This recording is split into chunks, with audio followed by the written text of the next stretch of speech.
Okay, so we're in collections and we are now moving on to our fourth type of collection, which is the dictionary, or known in Python as the dict for short.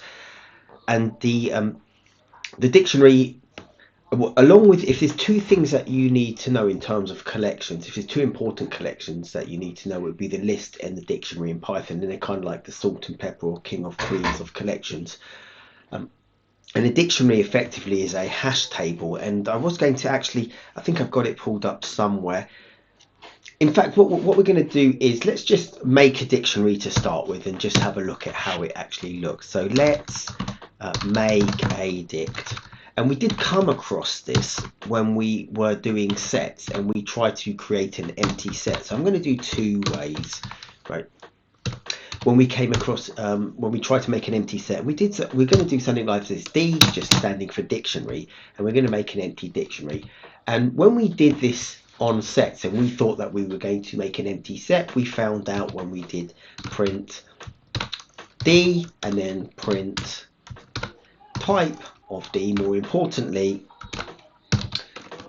we saw that that created a class of dictionary. We were kind of like expecting sets, and we were like, well, hold on a minute. We thought curly braces were for sets, but curly braces are actually for dictionaries as well.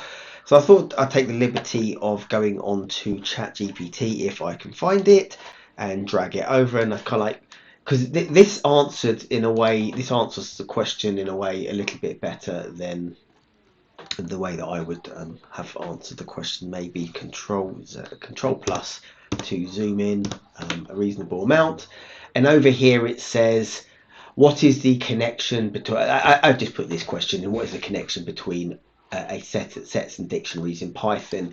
And importantly, but because they both use these curly braces, and importantly here in Python, sets and dictionaries are both implemented using hash tables, and that's kind of like the key sort of like relationship between them, which are data structures that follow efficient lookup. And that's exactly why the dictionary in a way is kind of like the king of the, I'm calling it the king of the collections, because it looks data up in an efficient way. So it's used for efficient lookup, insertion and deletion of elements based on a key. But just lower down, somewhere down below, it also highlights the difference. And basically sets are just a whole bunch of values or unique elements, whereas dictionaries are a collection of key value pairs. And we're going to see this a lot, and that's what we're going to work on. And dictionaries actually, like if you have come across a JSON file, they are very similar to that in Python. So that's kind of like what we're going to look at least for that part of it. So we've created this empty dictionary, and actually this is the most common way of doing it. So sort of like common, right?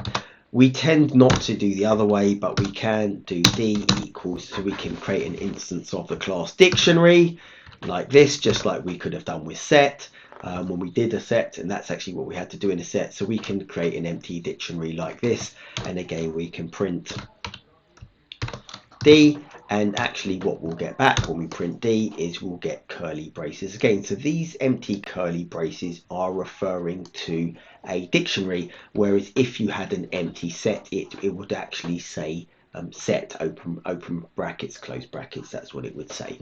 So that in essence is the is a dictionary in Python. And then we've got the methods of the dict, and again these will be quite useful and sort of like telling. So we can do D and then dot, and that exposes all of the methods, and we see, or at least we're quite comfortable because we see some familiar words here. We see clear, we see copy. We haven't seen from keys before, we haven't seen get, we haven't seen items or keys, and these two are quite important.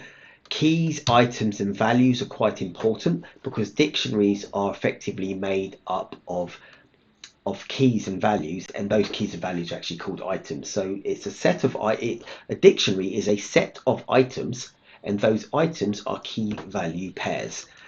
We also have pop, which we've seen before. We've got another method here, which is pop item. I'm presuming that they're the same. Maybe we'll try them out. Set defaults, update.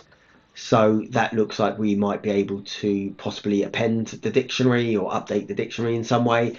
And I've got, and finally values, and then there's all the double underscore methods, which we won't talk about yet, but maybe at a much later time we'll talk about double underscore methods for all different things in Python. So that's basically a dictionary, and we're going to go into the actual methods of the dictionary. Maybe we should actually, like, I'll show you what a dictionary sort of like looks like if we were to create one. So we need kind of like key value pairs. So it could be something like Alice, just a bunch of names, and so we separate them, and then maybe their ages. So Alice is 10 years old, so a whole bunch of kids in a class. Bob would be 12 years old, and we'll keep them all at the same ages. C, we do a Charlie. C, Charlie is 11 years old, and so forth. And basically we can print out this dictionary now. Print D like that, and we will get Alice, and these are all comma separated. So Alice is 10 years old, Bob is 12 years old, Charlie is 11 years old, and there'll be things that we can do with it, but one of the things is this fast lookup. So we can basically find where, and the dictionary, not only is it similar in a way to a set, but it also draws similarity to a list, in the sense that when we wanted to call up an item of a list, we could use the index reference, and you could kind of like consider the index reference to be this key. So these items here are the keys. Alice, Bob, and Charlie, in this particular case, names are the keys. So if we wanted to look up, for example, the age of Bob, we could do something like, and this is a fast lookup, D open and open square brackets. So it's the same type of referencing that we've seen for lists. So there's nothing new there. We got some familiarity, and we wanted to get the age of Bob, so we can just do d.bob. So, and we could do something like print open brackets, close brackets. Maybe we'll put it even into an F string. So let's stick all of this into an F string. If we've got single quotes on the inside, we've got to remember to put the double quotes on the outside. And we're going to need curly braces as well, because we're going to put it into an F string. And we could do something like Bob is, and then something years old.